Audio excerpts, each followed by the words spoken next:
ప్రేమకు సరిహద్దులు లేవని, కులం, మతం, జాతి, ప్రాంతం లాంటి భేదాలు అసలే అడ్డు కావని ఇప్పటికే ఎంతో మంది నిరూపించగా తాజాగా ఆ లిస్ట్ లోకి మరో అందమైన జంట వచ్చి చేరింది. మొన్నటి వరకు అమెరికా, లండన్ పెళ్లిల గురించి విన్న తెలుగు ప్రజలు ఇప్పుడు పల్నాడు జిల్లాలో జరిగిన ఒక విభిన్నమైన అంతర్జాతీయ వివాహ వేడుకను చూసి మురిసిపోతున్నారు. పల్నాడు జిల్లాకు చెందిన యువకుడు జర్మనీలో స్థిరపడిన రష్యా యువతిని మన హిందూ సాంప్రదాయంలో వివాహం చేసుకుని అందరి దృష్టిని ఆకర్షించారు.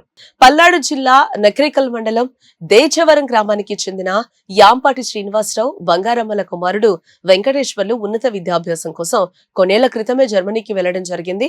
అదే సమయంలో రష్యా దేశానికి చెందిన పలీనా అనే యువతి తన కుటుంబంతో కలిసి జర్మనీకి వలసొచ్చి అక్కడే స్థిరపడింది. వీరిద్దరూ జర్మనీలోనే ఒకే కాలేజ్ లో సీట్ సంపాదించారు. క్లాస్మేట్స్ గా మొదలైన వీరి పరిచయం కాస్త ఒకరినొకరు అర్థం చేసుకునే క్రమంలో క్రమంగా గాఢమైన ప్రేమలో మునిగిపోయారు. చదువు పూర్తయిన తర్వాత వెంకటేశ్వర్లు ప్రపంచ ప్రసిద్ధ సాంకేతిక దిగ్గజం యాపిల్ సంస్థలో సాఫ్ట్వేర్ ఉద్యోగిగా స్థిరపడగా పలీనా కూడా జర్మనీలోనే మంచి ఉద్యోగంలో చేరింది.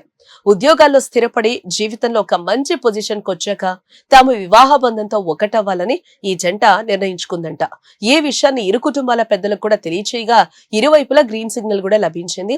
ముఖ్యంగా విదేశీయులైన పలీనా తల్లిదండ్రులు సర్గే జోరీస్, ఎలీనా జోరీనాలు భారతీయ సంస్కృతిని గౌరవిస్తూ వెంకటేశ్వర్లతో తమ కుమార్తె వివాహానికి ఎంతో సంతోషంగా ఒప్పుకున్నారు. దీంతో పల్నాడు జిల్లా నర్సరావుపేటలోని ప్రముఖ A1 కన్వెన్షన్ హాల్లో శుక్రవారం వీరి వివాహ వేడుక కన్నుల పండుగగా జరిగింది. ఈ పెళ్లి కోసం రష్యా, జర్మనీ దేశాల నుంచి వధువు బంధువులు, స్నేహితులు పెద్ద సంఖ్యలో ఆంధ్రప్రదేశ్ కు తరలి రావటం ఇక్కడ విశేషం.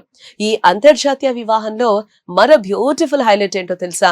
ఇరు కుటుంబాల ఆచారాలను, సంస్కృతులను గౌరవిస్తూ ఈ వేడుకను హిందూ మరియు క్రైస్తవ సాంప్రదాయాల ప్రకారం అత్యంత వైభవంగా నిర్వహించారు.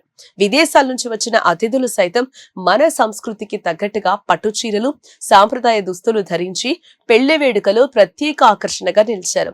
జీలకర్ర బెల్లం, తలంబ్రాలు వంటి హిందూ పెళ్లి తంతును వారు ఎంతో ఆసక్తిగా గమనిస్తూ ఎంజాయ్ చేశారు. ఇక పెళ్లికొచ్చిన విదేశీ బంధువుల కోసం ప్రత్యేకంగా ఘాటైన అచ్చ తెలుగు ఆంధ్ర వంటకాలతో భారీ మెనూనే సిద్ధం చేశారు. మన ఊరి రుచులను మొదటిసారి టేస్ట్ చేసిన రష్యా, జర్మనీ అతిథులు ఇక్కడి భోజనానికి పూర్తిగా ఫిదా అయిపోయారు. విదేశీయులు సైతం మన దేశానికి వచ్చి ఇక్కడి పద్ధతులను పాటిస్తూ మన హిందూ సంప్రదాయాన్ని గౌరవించడం నిజంగా గొప్ప విషయమని స్థానికులు కూడా అంటూ ఉన్నారు. ప్రస్తుతం ఈ నయా ఇంటర్నేషనల్ కపుల్ ఫోటోలు ప్రస్తుతం సోషల్ మీడియాలో విపరీతంగా ట్రెండ్ అయిపోతున్నాయి.